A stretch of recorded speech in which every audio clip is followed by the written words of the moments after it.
आज का टॉपिक हम लोगों को पढ़ना है ऑक्सीकरण संख्या। एनसीईआरटी की किताब इसे उपचयन संख्या भी लिखती है और अंग्रेजी में इसे हम लोग लिखते हैं oxidation number. Short form ON से डिनोट कर सकते हैं। इसे हम लोग किस रूप में जानेंगे, ये जानना बहुत ज़रूरी है। ये अपने आप में कई चीज़ों की एक्सप्लेनेशन करने के लिए, व्याख्या करने के लिए महत्वपूर्ण पद है। किसी भी अणु में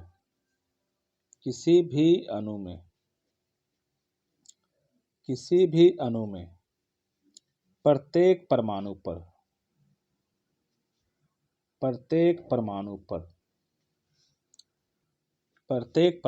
पर पर्सनल चार्ज होते हैं। ये बहुत ही महत्वपूर्ण पद, पर्सनल चार्ज, यानी अणु में प्रत्येक परमाणु पर पर्सनल चार्ज होते हैं।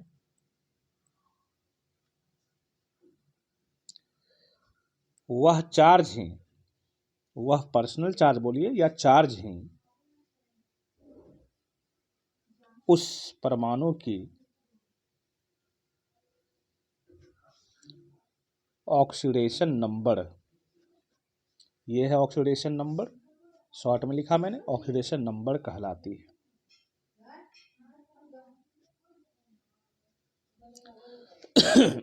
ऑक्सीडेशन नंबर हम लोग 3 पदों के लिए ले सकते हैं। पहला पद है उदासीन परमाणु या अणु के लिए। दूसरा पद है धनात्मक परमाणु या अणु के लिए। और तीसरा है ऋणात्मक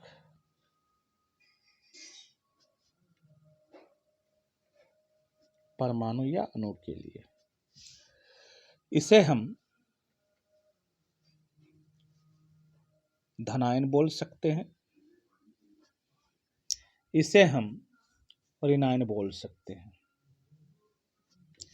उदासीन अणु में हम लोग ले सकते हैं calcium oxide NaCl, MgO, Al2O3। देख सकते हैं आप सब, इस पूरे पर कोई चार्ज नहीं है, मतलब 0 चार्ज है। ये सभी उदासीन परमाणु या अणु के रूप में कहलाएंगे। लेकिन बेसिकली ये अणु है। बच्चा पूछ सकता है कि सर परमाणु का कोई उदाहरण दीजिए, तो देखिए कैल्शियम, मैग्नीशियम, ऑक्सीजन, ये सारे के सारे उदासीन परमाणु हैं और ये सारे के सारे उदासीन अणु हैं। धनात्मक परमाणु या अणु के बारे में जैसे कि H+, Na+, Ca+2, ये धनात्मक परमाणु है।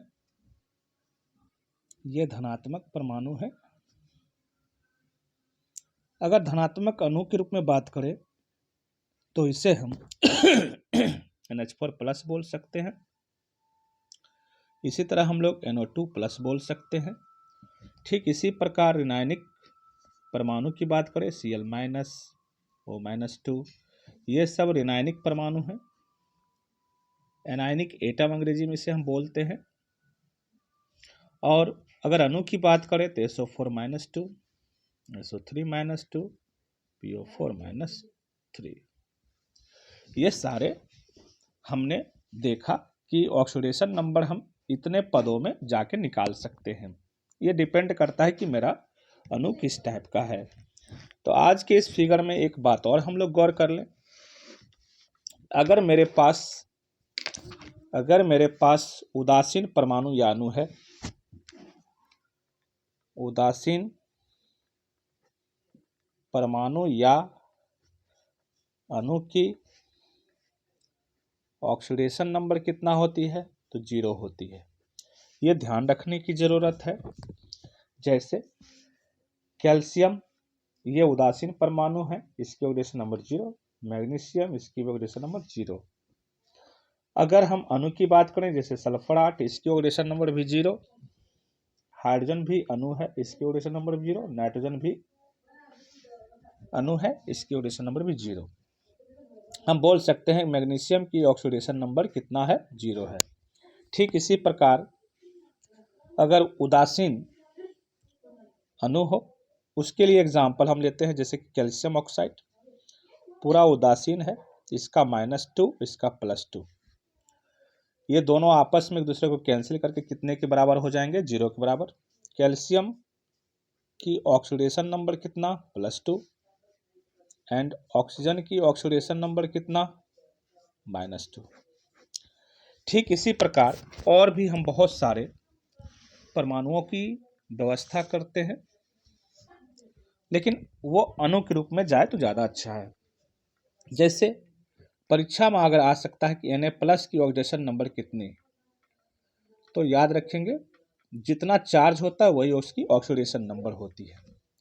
तो अब हम इस बात पर उदासीन अणु में आते हैं, जैसे NaCl।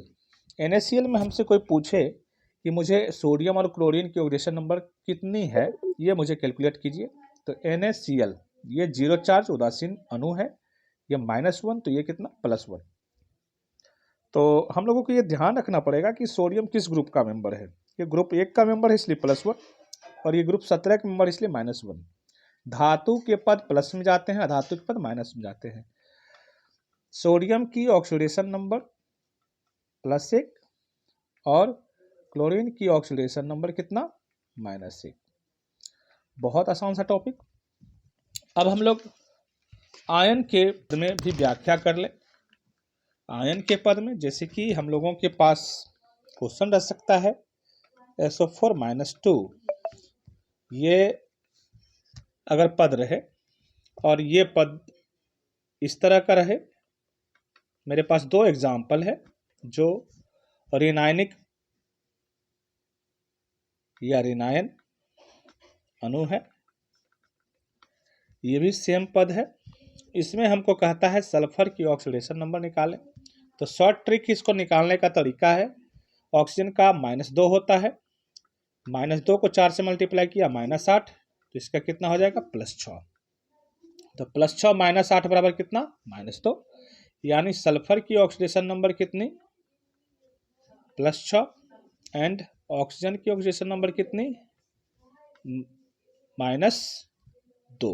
4 का -8 है तो सिंगल का कितना हो जाएगा, -2 हो जाएगा।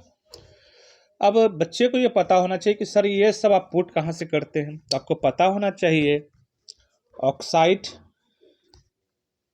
बॉन्ड में ऑक्सीजन की ऑक्सीडेशन नंबर -2 और पेरोक्साइड बॉन्ड में ऑक्सीजन की ऑक्सीडेशन नंबर -1। पेरोक्साइड का देखिए निरूपण इस तरह से लिखते हैं, ये पेरोक्साइड है, ये -1, ये -1। पेरोक्साइड में 2 ऑक्सीजन एक साथ होते हैं, जबकि ऑक्साइड में एक ही ऑक्सीजन होता है और उस पर होता है -2 चार्ज, उस पर होता है -2 चार्ज। कॉन्सेप्ट क्लियर कर लें बच्चे। जैसे कि H2O है, ये लोन पेयर 2 2 4 2 6 2 8, इस पर +1 चार्ज, इस पर +1 चार्ज, और ऑक्सीजन पर हो जाएगा -2 चार्ज, क्योंकि अणु क्या है, उदासीन है। इसलिए यहां पर हम देख सकते हैं हाइड्रोजन की ऑक्सीडेशन नंबर कितनी हो जाएगी, +1, एंड ऑक्सीजन की ऑक्सीडेशन नंबर कितनी हो जाएगी, -2। यानी ये जो फार्मूला है वो H2O का फार्मूला है। H2O में ऑक्साइड बॉन्ड होते हैं, पेरोक्साइड बॉन्ड नहीं होते हैं। जिस तरह हम पेरोक्साइड की भी व्याख्या कर लें थोड़ा सा, H2O2 that is hydrogen peroxide,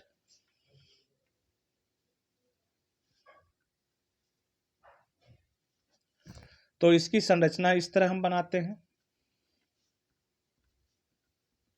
2 2 4 2 6 2 8। Lone pair इसके पास देख सकते हैं, एक ऑक्सीजन के पास 2 2 4, मतलब 2 जोड़ा जो है लोन पेयर इलेक्ट्रॉन इसके पास है, 2 लोन पेयर इलेक्ट्रॉन। ये देख सकते हैं इस पर -1, इस पर -1, इस पर +1, इस पर +1, यानी +1 - 1 0, -1 +1 0, यानी पूरा अणु क्या है, उदासीन है। इसमें H की ऑक्सीडेशन नंबर कितनी हो जाएगी? बिल्कुल सिंपल, +1। और ऑक्सीजन की ऑक्सीडेशन नंबर कितनी हो जाएगी? बिल्कुल सिंपल, -1। आप देख सकते हैं यहाँ पर इसमें कौन सा बॉन्ड है? पेरोक्साइड बॉन्ड है, पेरोक्साइड बॉन्ड है। हम आसानी पूर्वक ऐसे सवालों को कैलकुलेट करके निकाल सकते हैं। मैं डायरेक्ट शॉर्टली ट्रिक इसको भी बना लूँ। ऑक्सीजन -2, 2 को 4 से मल्टीप्लाई, -8, यहाँ कितना रख दें जो कि यहाँ -3 के बराबर हो जाए, तो दैट इज +5। +5 -8 बराबर कितना? -3। यानी इसमें फास्फोरस की ऑक्सीडेशन नंबर कितना हो जाएगी? +5। एंड ऑक्सीजन की ऑक्सीडेशन नंबर कितना हो जाएगी? -2। बहुत आसान। प्रिय छात्र, इसे आप सब्सक्राइब कर लें और इसे आसानी पूर्वक लाइक भी देने का काम करें। धन्यवाद आप सबों को। Best of luck.